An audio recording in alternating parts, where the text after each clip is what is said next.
नाज़रीन, 27वीं तरमीम वाले मामले में रंग में भंग डलना शुरू हो चुका है।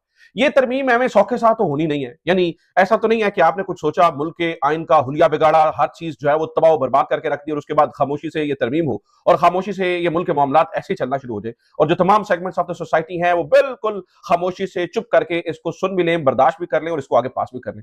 ऐसा तो होना नहीं था। तो आज से बाकायदा वो जो रेजिस्टेंस का पहला अमल है वो शुरू हो चुका है। सबसे पहला रंग में भंग डाला है जस्टिस मंसूर अली शाह। इसके अलावा भी जजेस खुलकर सामने आ चुके हैं, वकला ने अपने रेजिस्टेंस शो करना शुरू कर दिया है और ये याद रखिएगा, ये पहला स्टेप है। इसका मतलब ये नहीं है कि ये फाइनल स्टेप है, आज से काम शुरू हुआ है। अगर ये आईनी तरमीम है पास तो उन्होंने कैसे भी करके कर ही लेनी है, पास हो भी गई तो जो आज जो बुनियाद रखी जा रही है उस बुनियाद के ऊपर अगर पूरी जो है ना वो आप यूं समझ लीजिए कि एक तहरीक चलनी है तो ये मामला आसानी से बैठेगा नहीं। जस्टिस मंसूर अली शाह ने क्या किया, जजेस क्या कर रहे हैं और जजेस क्या जो है ना वो रेजिस्टेंस की बुनियाद रख रहे हैं, इसके ऊपर बात करेंगे। और बात करेंगे नाज़रीन किराम हुकूमत की मुश्किलात के बारे में।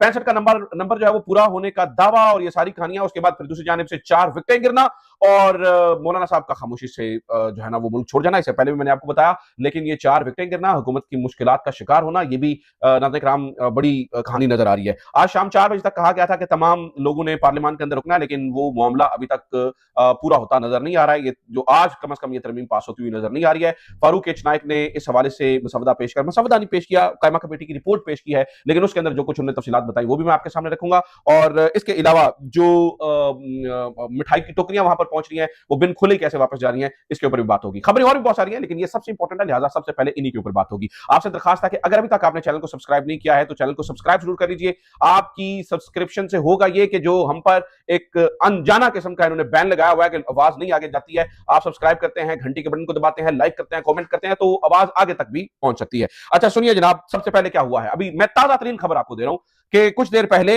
मंसूर अली शाह साहब ने पहला कदम उठाया। आज वैसे तो उन्होंने अदालत के अंदर भी कहा, एक दरखास्त थी तो उसके ऊपर उन्होंने कहा कि इस मामले को ऐसा कीजिए कि आप नई आईनी अदालत में भेज दीजिए, हम तो बेचारे मासूम ऐसे ही यहां पर बैठे हैं। खैर, इसके बाद फिर खबर आई कि जस्टिस मंसूर अली शाह ने एक लंबा चौड़ा खत जस्टिस यहिया अफरीदी को लिख दिया और उसमें इंतहाई अहम तरीन कानूनी निकात जो है उसके ऊपर रोशनी डाली गई है। हसनात मलिक ने इसके बारे जो है वो सबसे पहले खबर दी। वो कहते हैं, justice Syed Mansoor Ali Shah has written a letter to CJP Yahya Afridi urging him to engage the executive that no constitutional amendment should be made without prior consultation with the judges of the all constitutional courts। ये सबसे बड़ा point जो justice Mansoor Ali Shah ने कहा, उन्होंने कहा कि ये कोई भी अमेंडमेंट ऐसे हो ही नहीं सकती कि आप अमेंडमेंट से पहले जो तमाम कॉन्स्टिट्यूशनल कोर्ट्स हैं उनके जजेस के साथ कंसल्टेशन करें।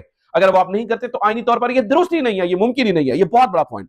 इसके अलावा उन्होंने कहा, justice Shah in his letter also urged him to convene a full court meeting or preferably joint convention of all constitutional court judges to deliberate the implications of proposed 27th constitutional amendment। तो उन्होंने कहा कि ऐसा कीजिए कि एक full court बुलाइए, नहीं तो आप ऐसा कीजिए तमाम कॉन्स्टिट्यूशनल जितने भी कोर्ट्स हैं उनके जजेस को बुलाइए और इदारा जाती रिस्पॉन्स की बात की गई। अच्छा, यहां पर ये बात बहुत ही इंपॉर्टेंट है, ये जिस तरफ जस्टिस मंसूर अली शाह जो है वो इशारा कर रहे हैं, ये बहुत बहुत बहुत इंपॉर्टेंट है। उसकी वजह मैं आपको बताता हूं। आज फैसल चौधरी साहब जो है वो उन्होंने भी खत लिखा और उन्होंने इसके ऊपर जो है वो जस्टिस मंसूर अली शाह साहब के को इसी तरफ जो है ना वो याद दहानी करवाने की कोशिश की गई और वो भी बहुत बहुत इंपॉर्टेंट खत है। उन्होंने जस्टिस यहिया अफरीदी को क्या लिखा, उन्होंने जमीर जोड़ने की कोशिश की जस्टिस यहिया अफरीदी की, और ये जो कराची वाले जो एडवोकेट फैसल है मैं उनकी बात कर रहा हूं, उन्होंने ये खत लिखा। इसके अलावा नाज़रीन किराम सिर्फ ये नहीं है, बाकी तमाम जजेस भी, जिसमें जो है ना वो जस्टिस मुशर्रफ आलम से लेकर ये तकरीबन 11 के करीब बड़े बड़े नाम बनते हैं, शबाना नवाज अवान, सलाहुद्दीन अहमद, ख्वाजा अहमद हुसैन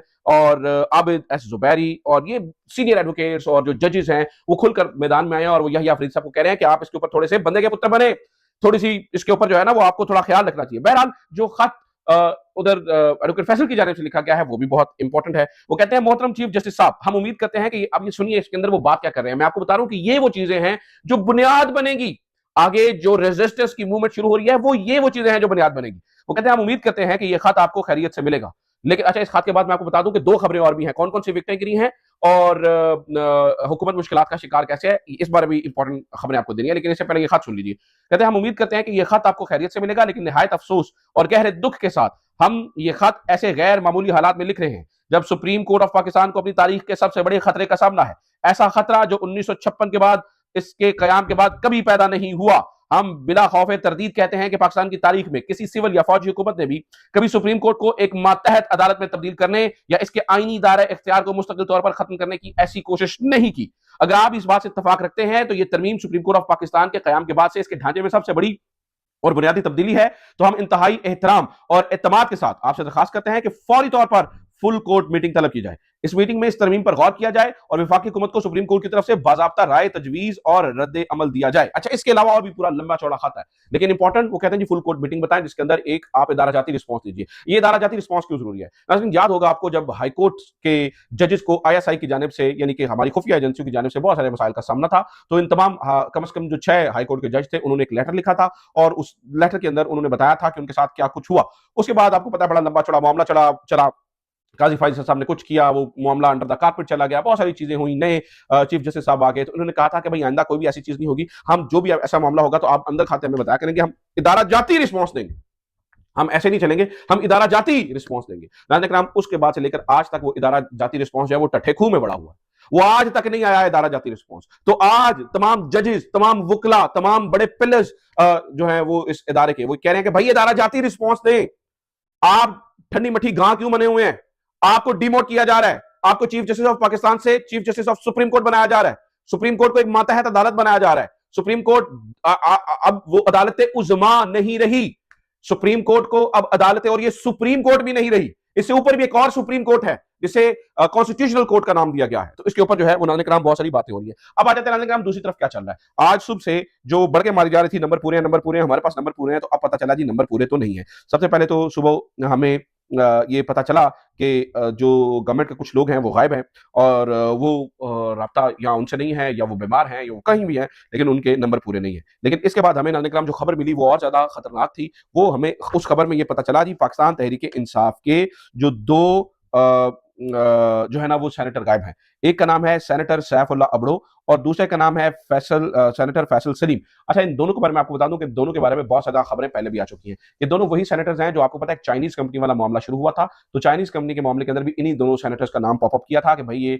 सारी फैसिलिटेशन करवा रहे हैं और ये जो है ना वो यहाँ पर वो पता है एक बड़ी कंपनी जिसका एक बड़ा पिछले दिनों में स्कैंडल चला था, तो उसके अंदर बताया जाता था कि इन दोनों सेनेटर्स का बहुत बड़ा किरदार है।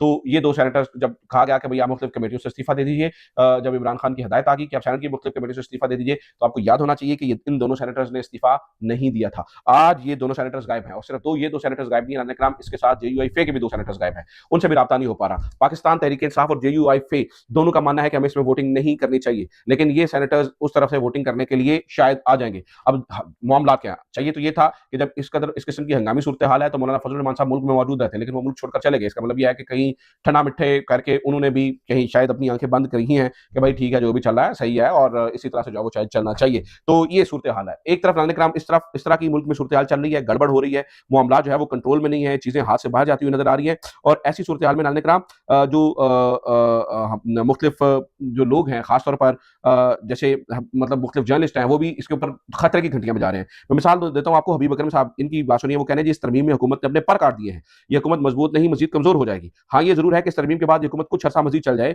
लेकिन इसके बाद की वाकयात की रफ्तार तेज हो जाएगी और हुकूमत को काफी झटके लगेंगे और मुझे जो कश्ती है वो हचकोले खाती नजर आ रही है।